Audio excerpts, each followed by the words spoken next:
Well, welcome to everyone as you're joining us. It's great to see lots of people. Gosh, lots and lots of people joining in. That's fantastic. It normally takes a couple of minutes for everyone to connect through and click in. So I'm just getting my screen ready because I haven't done that. So welcome. It's really great to see lots and lots and lots of familiar names. And for those of you who are new, that's fantastic as well. I'll just do the sort of preliminary plug for the Society, of course, as you would expect. Thank you for joining us. The Society for Church Archaeology is very happy to see you all here. Many of you are our members, but I know that some of you are not, and these lectures are free and open to everyone and shall remain so. But I would urge you to consider joining us if you enjoy what we do, because we can only do this through your support and your membership of the Society. And of course, the lectures are just one element of the things that we offer. Welcome to the talk while people are connecting in. It's a rather wintry Yorkshire that we're speaking from, and I know Kate's in Yorkshire too as well. So hopefully some of you are from slightly sort of warmer climes and have slightly better weather than that. It's been miserable today, is all I'm going to say, utterly miserable.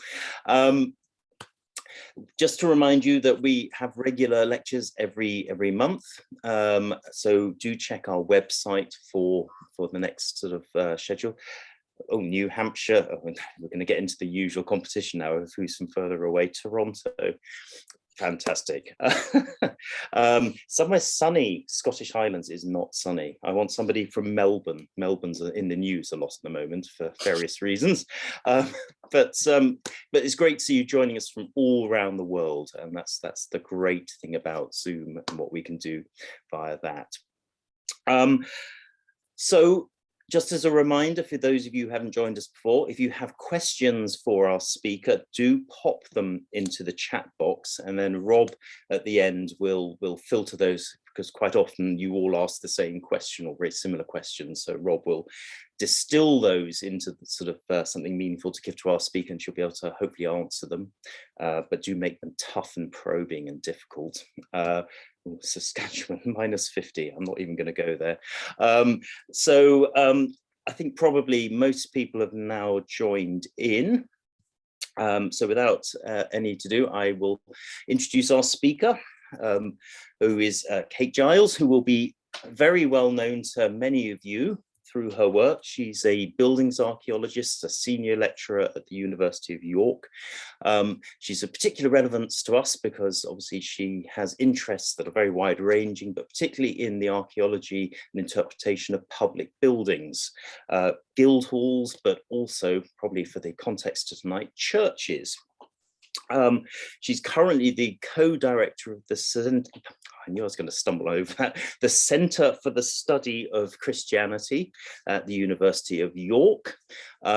She's going to be talking to us tonight about the medieval wall paintings of Pickering Church, which I'm sure most of you will be familiar with, or if you're not, then pack your bags, take a journey and go to Pickering, because it's well worth it.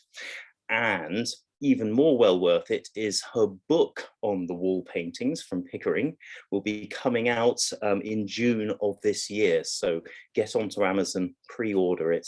It's going to be a very glossy, nice publication with excellent academic content as well. So if you enjoy what you hear tonight, there's much more you can follow up. But that's enough of me. You never come along to hear me talk. I shall hand over to Kate, who will be presenting tonight's lecture. Thank you so much, Hugh. That's such a kind introduction and very kind plug for the book. And it's lovely to see so many familiar faces and names on the screen. So I want to start my lecture this evening with a provocation from a very well-known scholar of ecclesiastical buildings, Nicholas Pevsner. And this is a classic Nicholas Pevsner quote really about Pickering. On the one hand, he praises the quality of the paintings in Pickering, and you can see a wonderful image of Pickering Church here today, standing at the west end of the nave, looking towards the chancel arch. And as Pevsner notes, these paintings give one a wonderful idea of what a medieval painted church might have looked like. But as he also notes, they were ruthlessly restored in 1880. And as they had never been great art, it is perhaps better, he notes, to see them now clearly than to see their original brushwork dimly.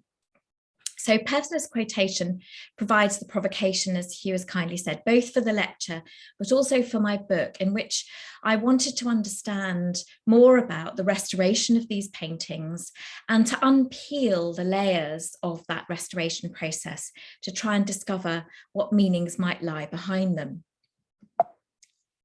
So thinking about what we might say about the paintings, we can move to think about the context of them within the church itself. Now, Pickering we might describe as an every church. It's not a particularly remarkable architectural example of ecclesiastical architecture. I'm sure you've had lectures on much finer churches in your series. But I love it because it's a fantastic lesson in architectural history, which we use with students at the University of York all the time. We think that there was probably something very early on the site. It sits within a landscape of very early churches, and we might think of Lastingham and Kirkdale as examples. And indeed, we have fragments of Anglo-Saxon sculpture kicking around the church and a very early font as well, which might suggest a very early foundation on the site. But the church today, as we see it, dates largely, as you can see here, from the form of the capitals in the nave arcades to the 12th century, indicating perhaps a slightly earlier north arcade to the nave, and then a later 12th century arcade added with waterleaf capitals on the south side of the nave. So already, I think, by the 12th century, we can get a sense of Pickering as an important centre. It's a market town. It's part of the Duchy of Lancaster, so it sits within a very interesting nexus of politics in North Yorkshire between those great houses of York and Lancaster. And that's something that the medieval citizens of Pickering complain about vociferously throughout the Middle Ages, having to cross the dangerous Pennines and fight for the House of Lancaster, sometimes also marching against York itself. You can also see here that by the time we get through to the 13th and 14th century, there are changes being made to the chancel of the church. We have a 14th century chancel arch here, which has evidently been rebuilt. And the sheer size of the crossing piers around the nave suggests that perhaps there was originally a central tower here, which could be one of those kind of classic early central towers that collapsed. Unfortunately, we don't have any archaeological or historical evidence of that. But a widening and splaying of the chancel arch then in the 14th century. And that goes hand in hand with the expansion of patronage in the church. We know that there were two chantries founded in the chancel of the church in the 14th century. On the north side of the chancel is a chantry founded by the Bruce family, whose house, the remains of their manor house, is still recorded by Leyland in the 16th century. And on the south side of the chancel, still surviving today, we have a Chantry Chapel built by the Rawcliffes, David and Marjorie Rawcliffe, slightly later.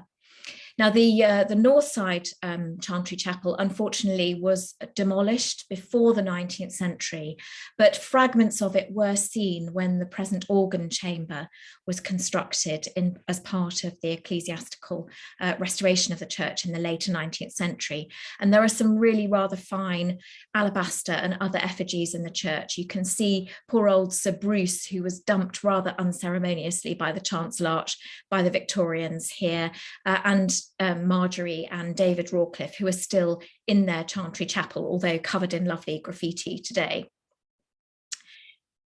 Oh, sorry, we've gone back. Let's go forward. So in the 15th century, for me, the church becomes extremely interesting because of the addition to the nave of a clerestory, a classic addition of the period, of course, flooding the nave with light, and we might associate that perhaps with bringing more light into the church and facilitating a little bit more lay literacy. We'll return to the theme of wall paintings and the literacy of the laity slightly later on. Perhaps this was also the period in which pews were added to the nave of the church. We also have an embattled porch and other crenellations added to the nave of the church and the tower, and we've got some lovely heraldry added clearly by key Lancastrian families at the time too. So a really important addition to the fabric of the church, which reflects both that ongoing aristocratic patronage, but also the presence of an active laity, perhaps also burying themselves in the porch or the nave of the church in this period. Now, we don't know what happened to the paintings in the 16th century. We know from the records of Edward VI commissioners that there were traces of a service or guild dedicated to the Virgin or Our Lady still surviving when they visited in the middle part of the 16th century. And Hugh might be interested in thinking about the legacy of the Reformation in questions. But I want to roll forward to 1852 and to a really remarkable set of letters that survive still today in the vestry of the church.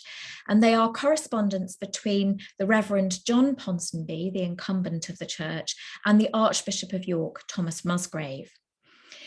They are an incredible survival, and they shed light on a process of discovery and the fate of many schemes of wall paintings, hundreds if not thousands of wall paintings in the early to middle part of the 19th century in England.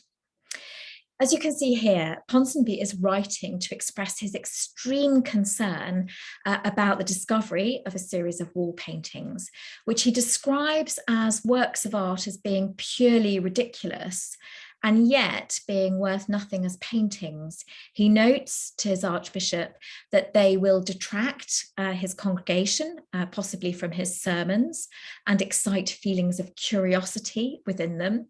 But also, as he notes, that as representations, they are out of place in a Protestant church, especially in these dangerous days. And to this effect, the Reverend Ponsonby is seeking permission from his archbishop to destroy the paintings and remove them from public view. Now, this might seem very shocking to us today as fans of medieval churches, but it was an incredibly common fate for many medieval schemes of wall painting, both in the early part of the 19th century, but well into the 1850s.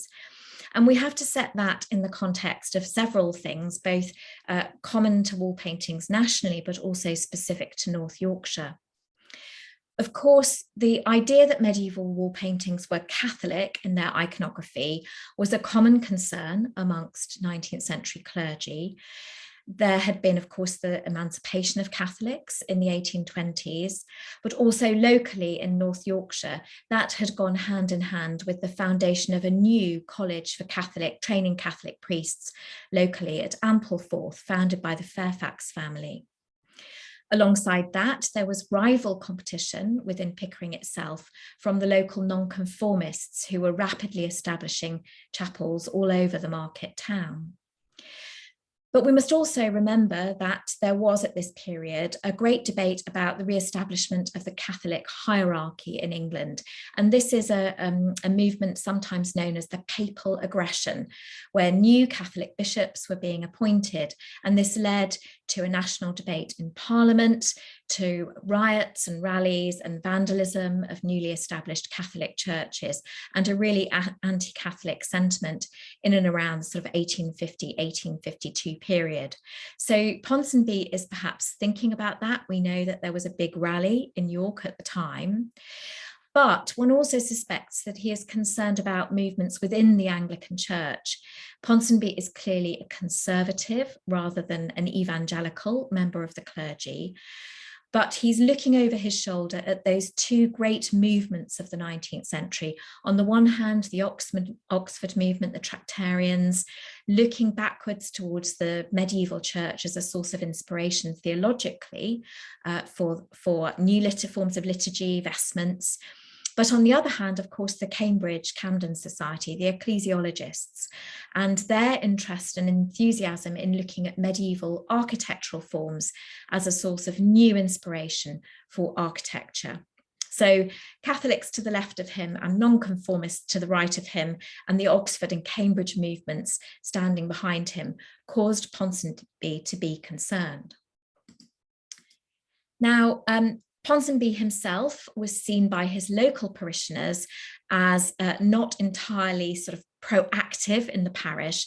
And one of the things that has been most rewarding about researching my book on Pickering has been the ability to consult local letters written to the newspapers and the account of the discovery of the paintings as they're recorded in papers like the York Herald. This is an anonymous correspondent writing to the York Herald to complain about the vicar, who is not very supportive of the suggestion of founding a Mechanics Institute in Pickering, who seems to have a very nice curacy alongside his salary, and yet keeps the church locked during the week and only offers one sermon a week.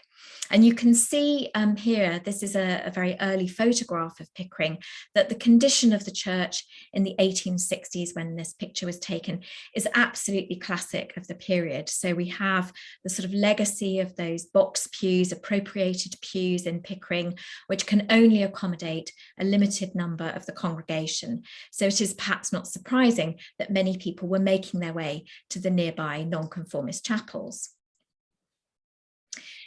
However, the discovery of the paintings inspired a lot of interest, not only from local antiquarians, but also by the London societies.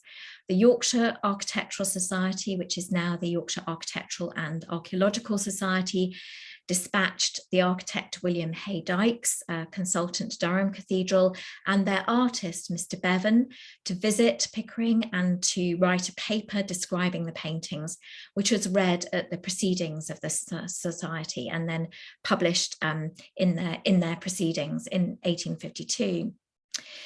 The librarian of the Athenaeum Club also visited Pickering, dispatched by the Archaeological Institute, and he too read a paper to them describing the discovery of the paintings. And he used drawings of the paintings provided to him by William Bevan and the Yorkshire Architectural Society in his presentation. Now, Haydykes noted, disappointingly, that by the time he got to Pickering, somebody had already started causing damage to the paintings. And I think we might point our finger at the Reverend Ponsonby, or perhaps, given that he was in his 70s, his unfortunate curate, who had clearly been sent up a ladder to have a go at St. Thomas a Becket's altarpiece and the crucifixion image on it. And this is the image of the Becket scene surviving today. He also heard rumours, or was told, that there were other paintings that Ponsonby had willfully destroyed, including, it was suggested, a Doom painting in the north transept, and other images or paintings which were lost from view already by the autumn of 1852. And one of the things that the newspapers shed light on is that Ponsonby's desire to destroy the paintings was not shared at all by the majority of his congregation. His church wardens, a wine merchant, Mr. Windle, and the solicitor, Mr. Parkinson, were very much in favour of the paintings being preserved, since they'd attracted so many tourists to Pickering, and they employed the celebrated local artist, Mr. Frank Howard, to visit and give his opinion and advice on the restoration of the paintings. And there's a fantastic article in the York Herald again describing his thoughts on the significance of the paintings. And indeed, that view that the paintings should be preserved was shared by the Archbishop of York himself. This is Thomas Musgrave, and he was indeed a patron of the York Architectural Society. And as you can see in his response to Ponsonby, he notes that although the taste and prudence of the age would not encourage new paintings to be added to church buildings, as relics of antiquity, he recommended that the paintings be preserved, or, and this is a slightly fateful phrase, not till they have been copied by some skillful or competent artist. Now, Ponsonby is not taking this lying down, and his response is a rather astonishing letter, noting that no one would, he was sure, accuse the Archbishop of any leanings towards Romish heresy, but he was at a loss to conceive of how he could permit the paintings to survive, given the threats from within the church and without, and the desire, as he saw it, to return the medieval artistic tradition, the Reformation as a limb badly set, which ought to be broken again. So I think from the tone of his letters here, you can get a sense of his sermons and perhaps why people might need to have been distracted from them. And indeed, the local newspapers reported with disapproval that he had refused to preach in the church while the paintings remained visible. However, notwithstanding the instructions of the Archbishop, the paintings were destroyed and they disappeared from view completely. Now, rolling forward, Ponsonby passes away and he is succeeded by the Reverend George Alexander Cockburn. And as I began to research the book, I realised that the story of the paintings were as much a story of vicars and their interventions in churches as they were the story of the paintings themselves. I won't go into huge detail of this part of the book, and it relies very heavily on the research carried out by the wonderful Ted Royal in his Borthwick paper. But the Reverend Cockburn is a bit of a naughty vicar. He's very popular when he first arrives in Pickering. He's married with a family, but while he waits for the rectory to be upgraded for them to arrive, he lodges with the widow of the sexton and her 24-year-old daughter, Jane or Jenny Wardell, in a house adjoining the churchyard. And the Reverend Cockburn appears to embark upon an affair with Jenny Wardell, which is noted by his parishioners. And the denouement of the story is this photograph taken in a photographer's studio on the Scarborough seafront at the mustering of the Yorkshire militia, where Jane has encouraged the Reverend Cockburn to go so that they can have their photograph taken together. They miss their train back to Moulton and they end up on the platform at Moulton Station, my local market town, where there's a scandal because the Reverend Cockburn is seen to rearrange Jenny's crinoline inappropriately, and this prompts a national inquiry and eventually the suspension of the Reverend Cockburn from his post. So this phase, or this chapter in the story of Pickering, means that the church has not only been neglected, the building has not only been neglected, but also that most of the parishioners have abandoned it. A congregation of 500 had been reduced to a congregation of just 50. So enter the hero of my story, really, the Reverend George Herbert Lightfoot. Lightfoot is the nephew of the Bishop of Durham, who some of you may know as a great scholar, ecclesiastical scholar in his own right.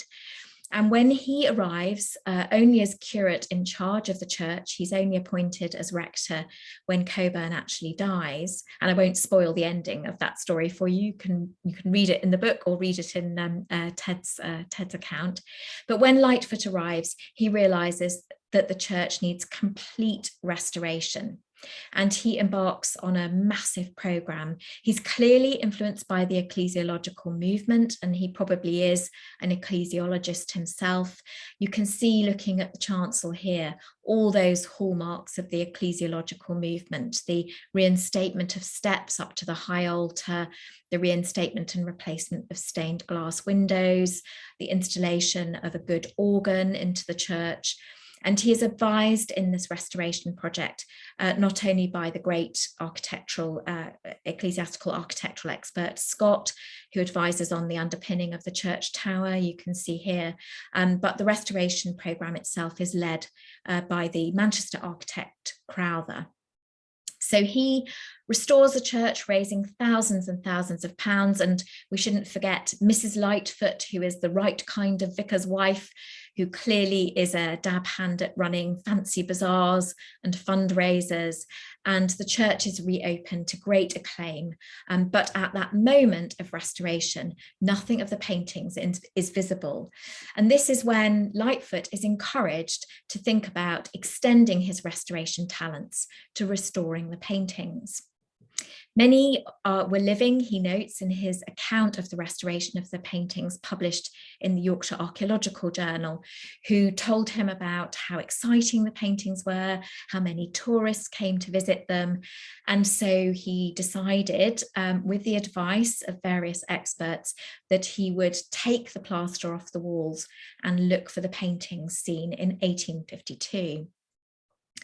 Now, he's advised in this process by a very interesting character, Edward Holmes Jewett. Jewett was a stained glass artist working for Shrigley and Hunt, one of those fantastic Victorian firms who were specialising in the restoration of churches. And he's one of a family of great engravers. So some of you may be very familiar with the work of Orlando Jewett, his uncle, who worked with Gough on his sepulchral monuments volume. And Jewett was brought on board and worked for over 10 years alongside Lightfoot to bring the paintings back to light. For me, this is a very interesting chapter in the story of the paintings, because it's clear from my research that initially the plaster was removed from the paintings and there was some attempt to fix the paintings, probably with the kind of recipe recommended by Professor Church, that kind of wax and turpentine methodology that many antiquarian schemes of restoration deployed. But as Lightfoot notes, the general effect was so unsatisfactory that he decided to embark on a more ambitious programme of restoration, effectively the repainting of the entire scheme.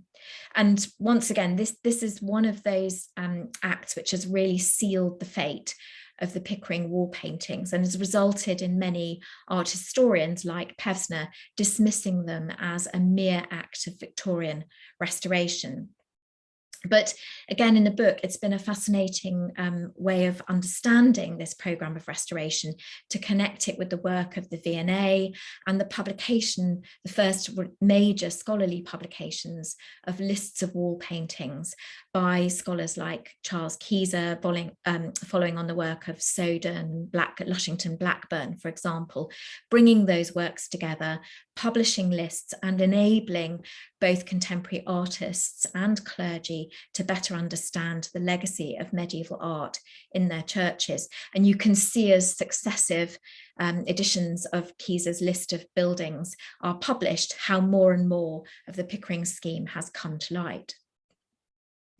Now, unfortunately, this is a period also when that sort of experimental approach to wall paintings is going hand in hand with conservative methods of fixing them. And the other side of the story is, of course, the fact that attitudes to paintings in churches have changed completely by this period. So in 1852, the Archbishop of York and Ponsonby might agree that there would be, nothing like new wall paintings in churches, and just how much had changed in sort of 25, 30 years is evident here at the wonderful Garton Church on the Wolds in North Yorkshire, East Yorkshire, not very far from Pickering at all. And this is one of those wonderful George Edmund Street and Scott projects, hand in hand with the Sykes family of Sledmere, where Clayton and Bell absolutely went to town on this church, covering almost every surface of the building with a beautiful new scheme of wall paintings. So once again, this is a changing, rapidly changing context to medieval art and architecture. So in the next part of the lecture, I just want to sort of pause for a moment and think about the research questions that really, as a medievalist, were in my mind when I started thinking about Pickering. I wanted to know what was visible in 1852 and what Jewett added, so that I could unpeel those layers and try and make sense of their medieval meanings, and in that way perhaps go back to the provocation from Pevsner and revisit their significance for the church and our understanding of them today. So I knew that there were several drawings of the paintings that had been made in the 1850s, and we've mentioned those in one of the earlier slides. And indeed, they were seen in the 1980s by the several great wall painting experts. from the courtauld, but they had disappeared when I was looking for them about 10 years ago. They had disappeared from view. This framed drawing, which is clearly a composite of a series of 6 other drawings, had been preserved in the vestry, and this was published in 1931 as part of an article by John Lamplugh Kirk and a fellow Yorkshire antiquarian, reflecting on the extent of the Victorian wall painting, restoration of the wall paintings. But as often happens in many churches, some lovely conversations with people in the church and some emails from former scholars enabled me to track down the original paintings, which had actually just been forgotten about and tucked behind a vestry cupboard. So we managed to pull them out from behind the vestry, and here they are, those framed images. And we've been able to track down the artist of these paintings, Mr. Chambers from Scarborough, and these appear to be copies of paintings exhibited to the Scarborough Archaeological Society rather than the York Archaeological Society. So it's a sense of how much interest, again, there was in the antiquarian discovery of the paintings in the 1850s. Now we can put that together with the published account of the condition of the paintings by Haydykes to get a sense of what was visible in 1852 and what was added. And to this, we can also add a series of other drawings of the paintings. These are 3 watercolours by the great wall painting expert Ernest William Tristram. He made these actually when he was a student in about 1915 when he visited Pickering, and he incorporated them into a major sort of landmark exhibition at the Royal Academy in 1923, and in his catalogue of that exhibition published in 1927. It's particularly the St. Christopher painting that he includes in that catalogue. However, intriguingly, in an exhibition of his own paintings of medieval art in 1933 in Leeds City Art Gallery, Pickering is nowhere to be seen. And indeed, the local press are very puzzled by this and suggest that Professor Tristram should take a trip to North Yorkshire and have a look at the wonderful paintings at Pickering. Of course, Tristram knew them very, very well, and he had chosen perhaps not to include them, I think, because he had such doubts about their Victorian restoration and saw them more as a Victorian scheme of paintings rather than the medieval real deal. But as you may know, Tristram himself was also somebody who undertook conservation work on medieval wall paintings, and he too used that preservative wax and turpentine medium, which once again was disastrous for the paintings. We know that there was some attempt to clean the Victorian repainting in 1902. Clearly, Tristram tried something in 1929, 1930 to clean the paintings, but once again, he covered them with this preservative coating, and that prevented them from breathing. It's a limestone and an earth and lake pigment mix that we're looking at here, and that meant that they just attracted dirt and dust and trapped the damp behind that layer of wax, and so they continued to decay into the 20th century. Now in the 1950s, Tristram's student, Clive Rouse, he came to Pickering partly as a result of major damage caused to the paintings during the Great Winter of 1947, when snow and ice had built up on the roof of the church, and in order to remove it, pickaxes had been used and water had poured down the walls of the church, almost effectively destroying the image of St. Christopher. And this drawing, which is absolutely beautiful, was done by Miss Janet Lenton, Clive Rouse's assistant. And the intriguing thing here is that it's actually drawn on rolls of anaglypta wallpaper, perhaps a reminder that in the early 1950s, paper was still in short supply, at least up here in North Yorkshire. And this is one of those rare occasions too, where Rouse felt that it was justified, or he was justified in restoring the paintings. It was quite an unusual thing for him to do. And there's a fascinating archive of correspondence about what should be done to the paintings in the 1950s in the Pilgrim Trust archive that also forms part of a chapter on the 20th century restoration in the book. And I'm really grateful to Tom Callahan, actually, from Kazakhstan, for alerting me to these lost drawings, which were actually tucked away in a local solicitor's office and had been forgotten by everybody in Pickering. So we now know that they're there, and we do hope to bring those to light again to the public. So when we compare all of these records with what we have surviving in the church today, we can see very clearly that Jewett and Lightfoot in the 1880s added considerably to the scheme. And the crucial question or thing to establish really is, how much did they change the detail? Now, my colleagues at the Leeds Armouries have had great fun in advising me on the armour of St George here. This is very definitely a fiction of the 19th century. No medieval armour looked like this. It's been described more as a duck-billed platypus suit of armour than the real thing. But we can see that although much of St George has been added into this figure, this clearly is the image of St George and the Dragon that Jewett restored.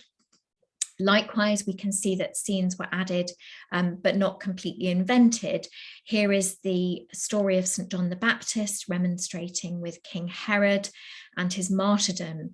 And Jewett here appears to have added the scene of the beheading of the saint, which is likely to have been part of the original iconography, but which had been destroyed by the addition of an 18th century wall monument, which you can just see the outline of in the drawing of the painting from 1852 seen here. So again, adding to the detail, but not changing the iconography of the scene. We can also see something similar here in the lower image at the east end of the north wall. This is of St Edmund. So this is his martyrdom. And we can see that we have a figure being shot with arrows. We know it's St Edmund because there are fragments of a crown, so it's not a sort of confusion with St Sebastian's martyrdom. But as you look closely at the lower part of the painting, I'm sure you can see there's a real touch of the pre-Raphaelites creeping in to Jewett's artistic sensibility here.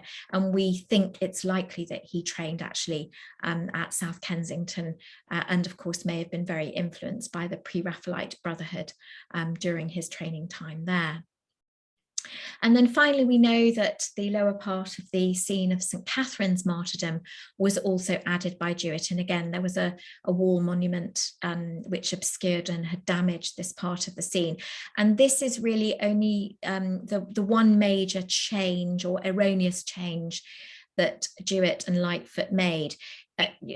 Lightfoot had a copy of the Lives of the Saints, which was very popular in his day, but in the end of the story that he had of St Catherine, she is spared by the Emperor Maxentius rather than being beheaded. And if you look closely, Maxentius is extending his hand to spare a rather pre-Raphaelite looking St Catherine as she kneels before him. So Lightfoot clearly preferred that ending of the story, and St Catherine doesn't end up being martyred, whereas I'm pretty confident that in the medieval scene her fate would have been the martyrdom that we know so well.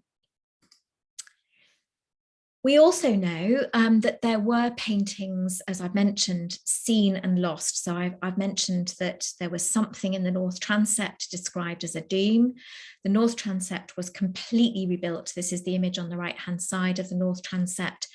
The north transept completely rebuilt by Lightfoot. And he notes that he saw fragments of plaster, but nothing coherent.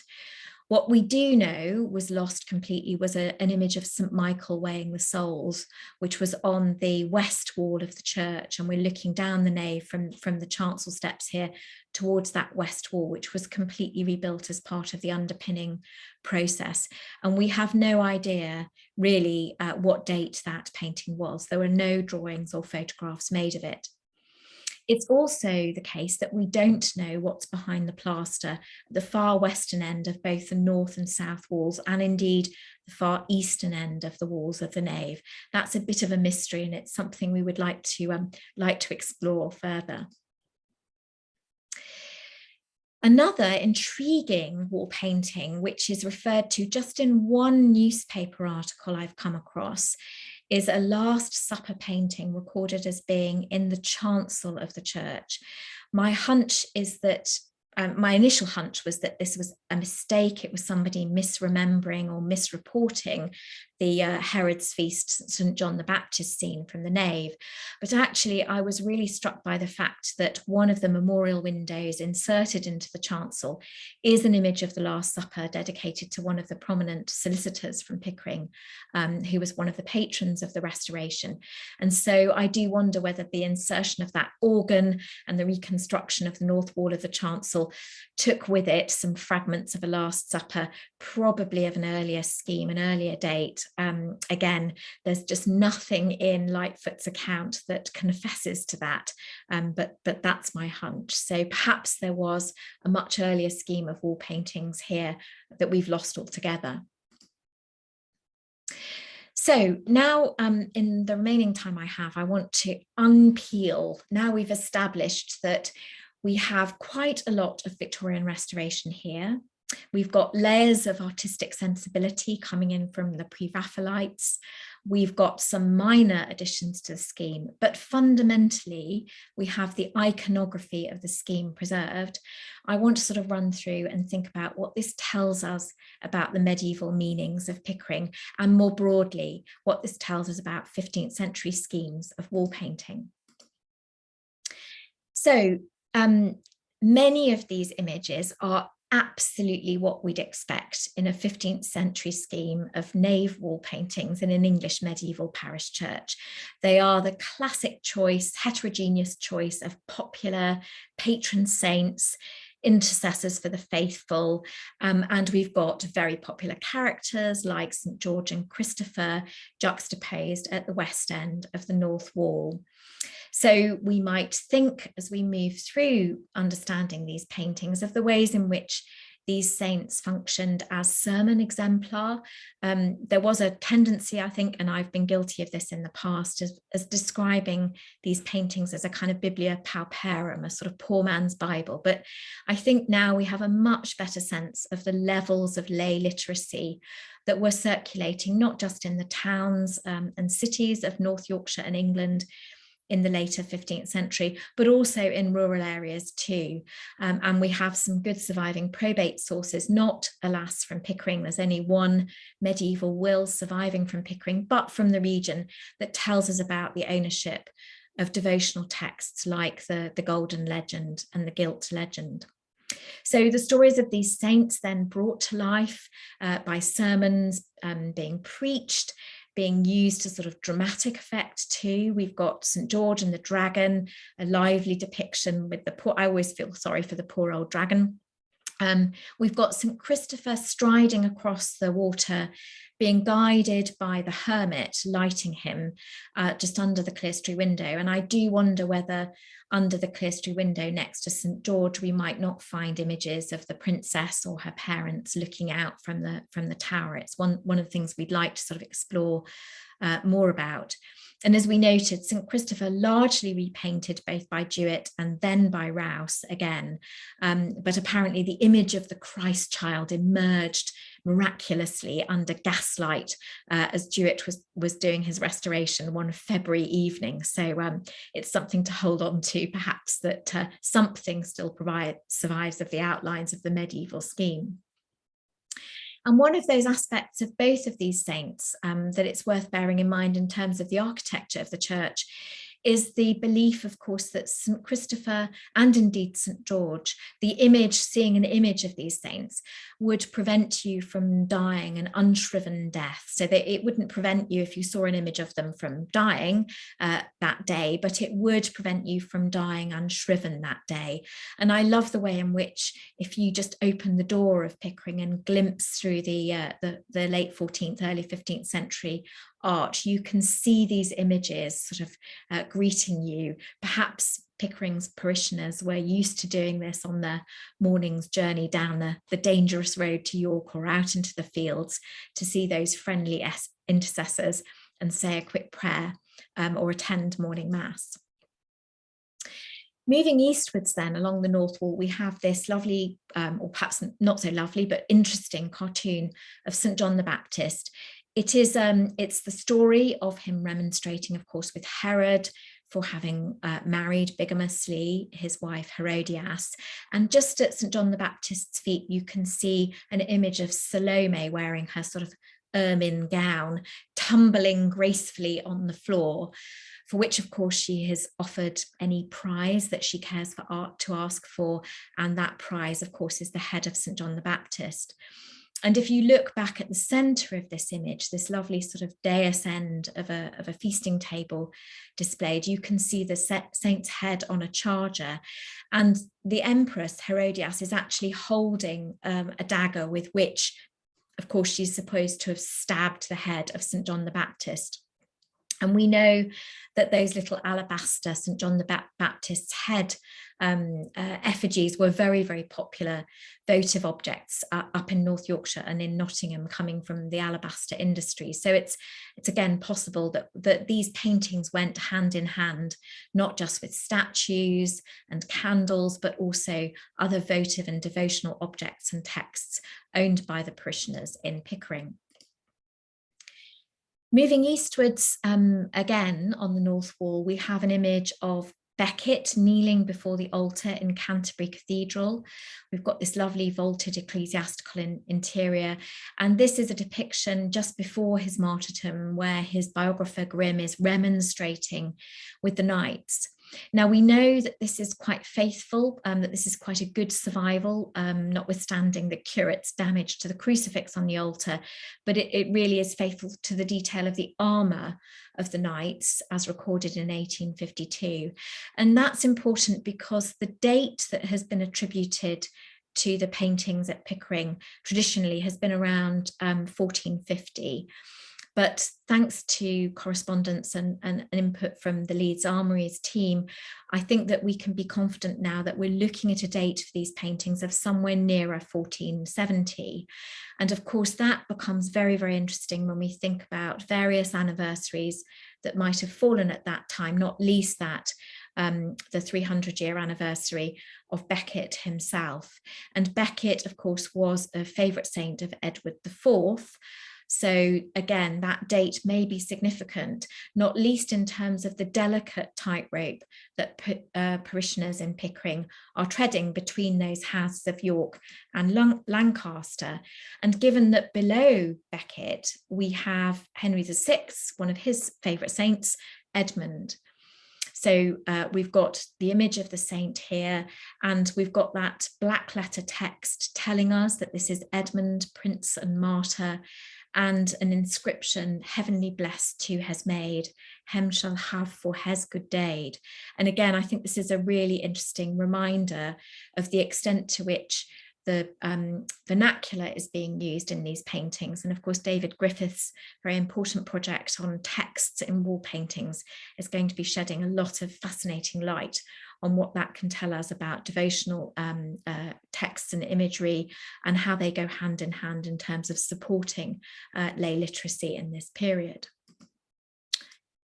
Across the wall, then, we have the image of St. Catherine. And one of the things that really strikes me about the amount of wall space that is occupied by St. Catherine is the feeling that although we only have one guild or service dedicated to the Virgin recorded in late medieval Pickering, I wonder whether there's another guild dedicated to St. Catherine or a prominent parishioner whose particular sort of devotion is to St. Catherine herself. We know that she is the model of the knowledgeable Christian.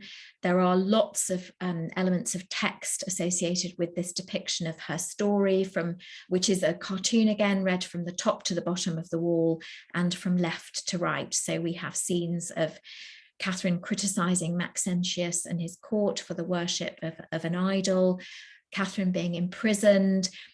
In the second tier down, we have her debate with the philosophers who are then martyred. She goes back into prison, is tortured, goes back into prison, is visited by the Empress Faustina, and then we have the scene of her being tortured on the wheels, which break asunder, and then finally that scene of her martyrdom, probably originally, but her being spared by Maxentius. So again, we can imagine there are lots of interesting elements of the architecture around many of these images, which are suggestive of votive statues, lights being attached to columns or areas associated with the paintings. And it's highly likely, of course, we would have had subsidiary altars in the aisles of the church, which would also have spoken to those devotional preferences. And then moving back westwards down the south wall of the nave, we have images of the corporal acts of mercy, which are the antithesis, of course, of the 7 deadly sins: the feeding of the hungry, giving drink to the thirsty, sheltering the stranger, clothing the naked, visiting the imprisoned, visiting the sick. And then the final scene here is that shrouded corpse in the grave, the burying of the dead. And it's interesting that there's the next scene, which starts just after that shrouded corpse, is the scene from the Garden of Gethsemane, where Jesus is healing the ear of the soldier that's been cut off by Peter.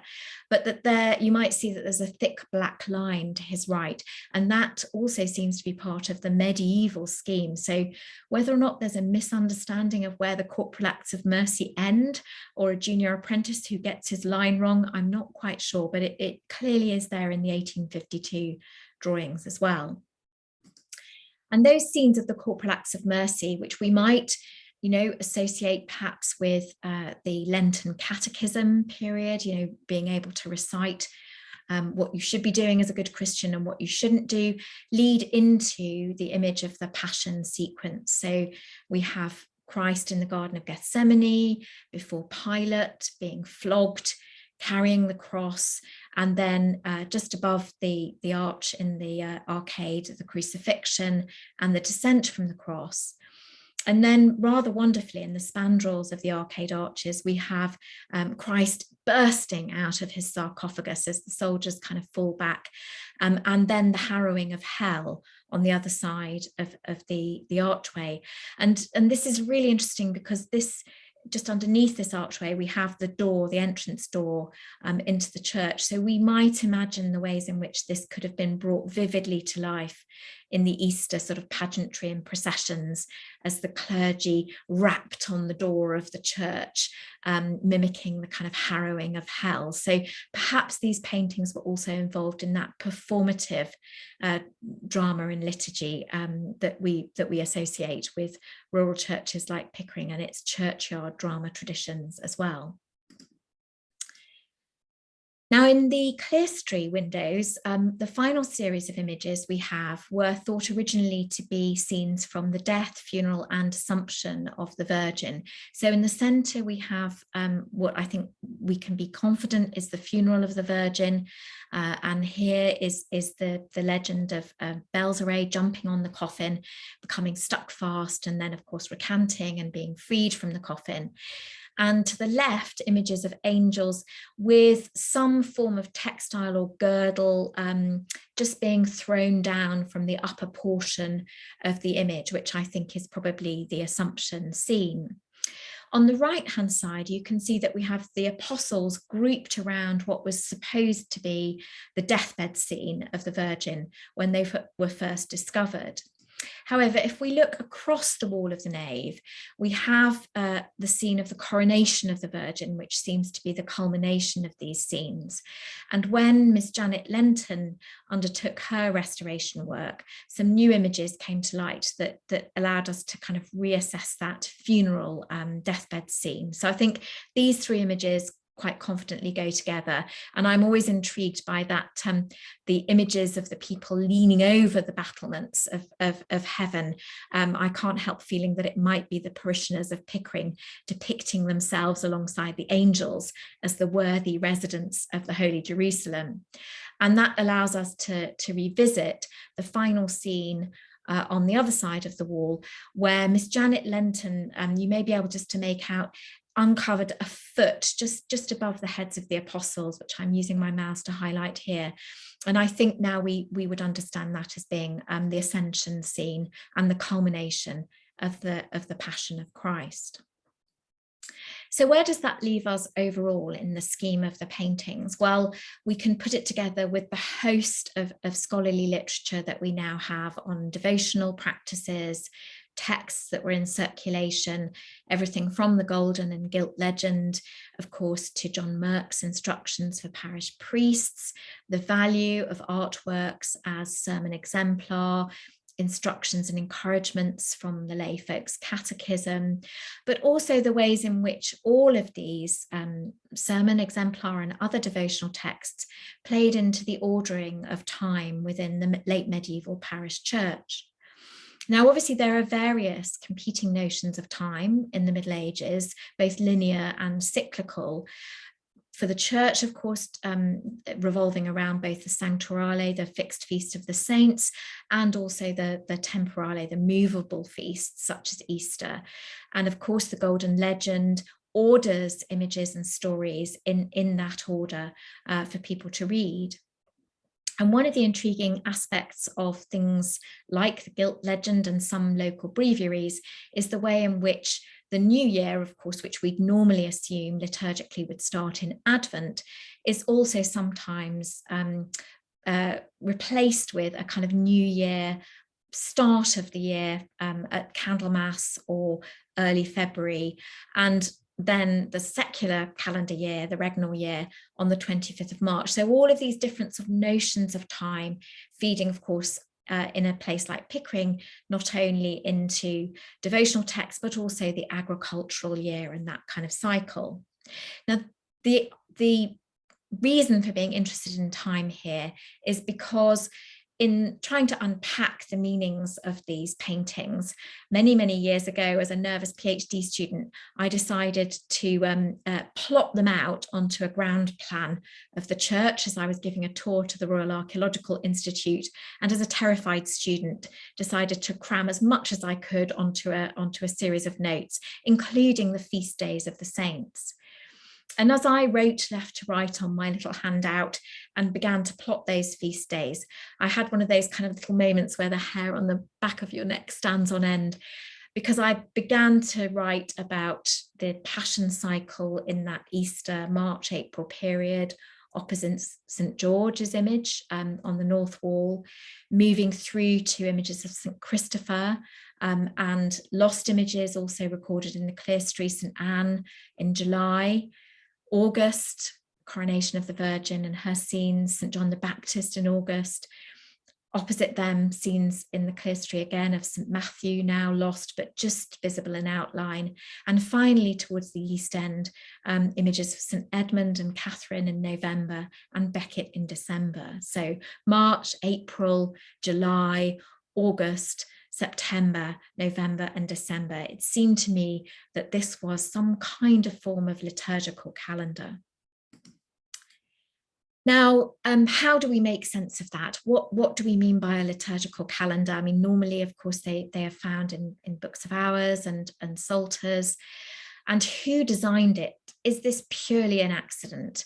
Is this a committee thinking about their wall paintings with a copy of the Golden Legend to hand, just flicking through in calendar order?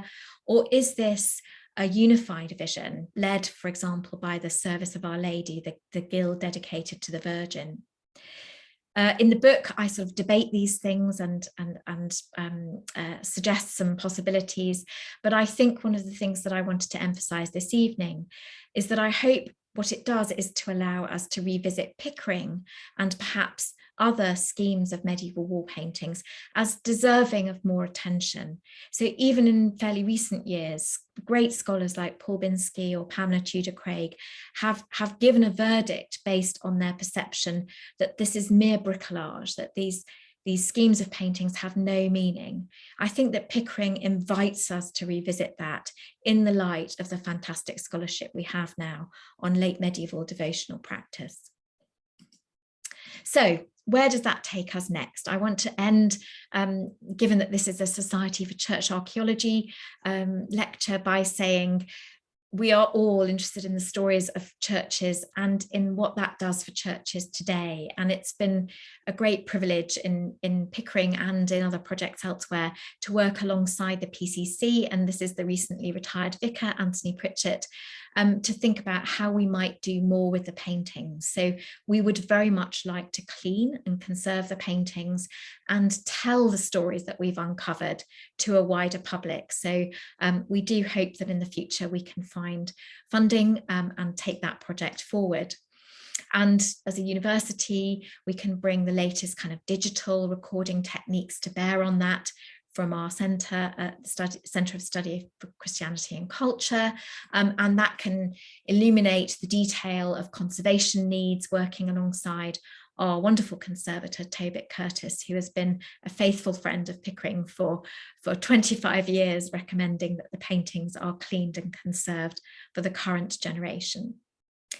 But I want to finally end my lecture to you this evening by recommending, I do hope you'll read my book, but by recommending another book to you, which is out there in press. And this is one of my favourite novels of all time, J.L. Carr's A Month in the Country.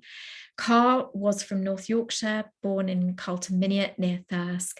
And this book, if you don't know it, is one of the most beautiful evocations of late summer in North Yorkshire and of the story, an unrequited love story between a wall painting conservator and a grumpy vicar, and the discovery of a doom painting in a parish church. And I can't help but feel that Carr was inspired not only by many of the churches that he worked on or sought to save in his own practice, particularly in Northamptonshire, but also by the stories that circulated about the paintings of Pickering.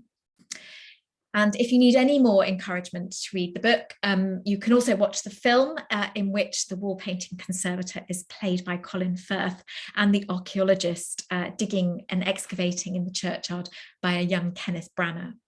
And I'll just leave you with a quote from the end of the book, which really, I suppose, sums up what this project has meant to me.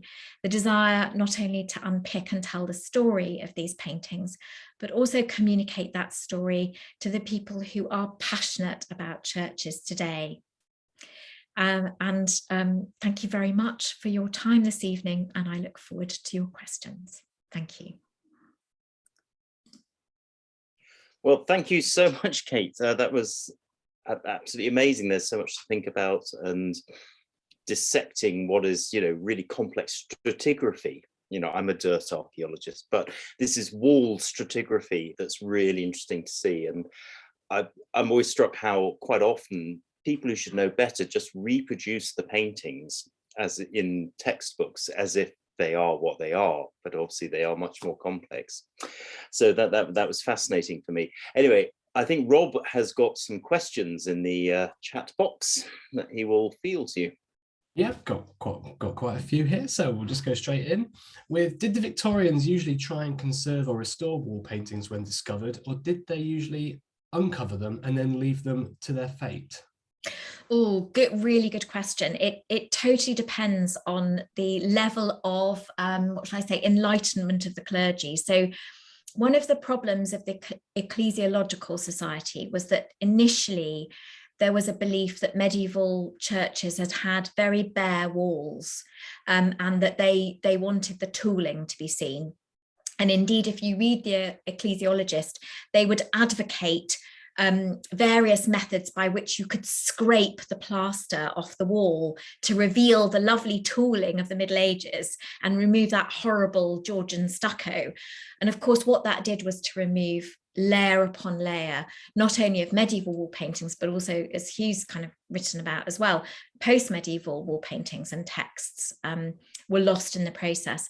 And this is where we get the reactions of scholars like Morris and Ruskin and others, and the anti-scrape movement, who are saying, don't scrape the plaster off the walls. There's lots of lovely stuff underneath it. So some clergy did leave paintings visible. Right up to the 1850s, it's pretty rare for them not to be covered back up again. So in another project I'm working on at Stratford-on-Avon, where the paintings came to light in 1804, very, very similar, absolutely plastering them over or removing them from the walls because of this kind of Catholic sentiment. By the time we get to the 1870s, there's much more interest in preservation and displaying them, but there's also this sense in which they should be coherent. So there's a part of looking at some of the comparative examples. I think I saw Tim Tatton-Brown was with us at one point, and Salisbury, there's just been a really fantastic project on the Doom at Salisbury, which is a very, very similar story involving Clayton and Bell, and lots of Victorian additions. But again, I would just say that's as interesting because of the layers of meaning that it adds. Thank you. Another question is, are there ways, well, quite frankly, are there ways of seeing the layers underneath? Yeah, oh, if only, I am sure, I often get asked that, and I'm sure it's only a matter of time. We're pretty good as archaeologists now at using things like infrared photography and different forms of scanning to look at different levels of material. So if there was timber behind plaster or brick, we can detect different layers of materials. And I think probably soon we will be able to do some of that. We know there are definitely some earlier paintings just visible behind some sections of plaster that Tobit explored about 20 years ago. But at the moment, no, we probably wouldn't get permission from Historic England to remove the Victorian paintings. And indeed, that's one of the things the Pilgrim Trust recommended in the 50s. They said, let's just take all the Victorian stuff off and see what's left. And Rouse said, first of all, there probably won't be much left. And secondly, there'll be an outcry because people have got used to what they look like. So yes, it's an interesting challenge, and I'm sure it's only a matter of time before we can do a lot with scanning. Okay, another person has asked, is there, well, I'm going to broaden this question out a bit, but someone has asked, is there any modern academic research done on the wall paintings at Easby? But then again, in the context of Yorkshire, much wider, are there any other records of, because wall paintings in medieval wall paintings in Yorkshire are not, as common as they are in places like East Anglia, for example, but is there any other examples of references?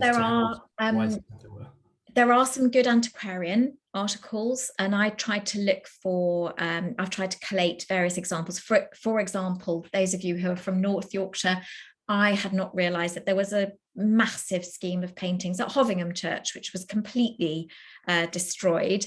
There were lots of wall paintings at Conisbrough in South Yorkshire. And in fact, there's a very irate pamphlet surviving in the Minster Library from someone who is really criticising the Victorian architects around the Sheffield. He's nodding his head, and really taking to task the clergy and architects for not recording the Conisbrough scheme. So there were letters to the Times. There were, people were angry about the lack of antiquarian recording, but the recording, as Gough himself said in the Society of Antiquaries, when something's recorded for posterity, it's an excuse to destroy it.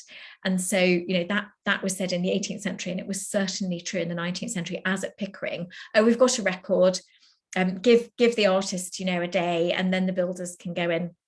One of the things I loved at Pickering was that we found a little note that the builder who'd been ordered to plaster over the paintings had tried to change the recipe of the plaster to preserve them because he was really interested in them, but it was still pretty devastating. So yeah. But of course, in the Middle Ages, North Yorkshire would have been full of wall paintings. You've got Cistercian houses everywhere. So every parish church, all those lovely monasteries, it must have been absolutely brilliant work for late medieval wall painters in this region. Thank you so much, Kate. I think that's it for questions. I'll just hand back to Hugh. Well, no, thank you. Don't get me started on Conisbrough. That's all I'm going to say. If you're in South Yorkshire, please do visit Conisbrough, a fantastic church. Well, anyway, thank you very much, Kate, for that talk. I mean, I think it's given us all a lot to think about, and it's, I was about to say it's been illuminating, but then I suddenly thought that's the wrong thing to say, but it's been a long day. Yeah, thank you very much to our speaker. Thank you to you all for attending. Makes it very much worthwhile us doing this. As I said before, do check our website for the upcoming talks, but we'll be continuing to put on excellent speakers like Kate over the coming months. Otherwise, I wish you a happy and peaceful new year. See you next time.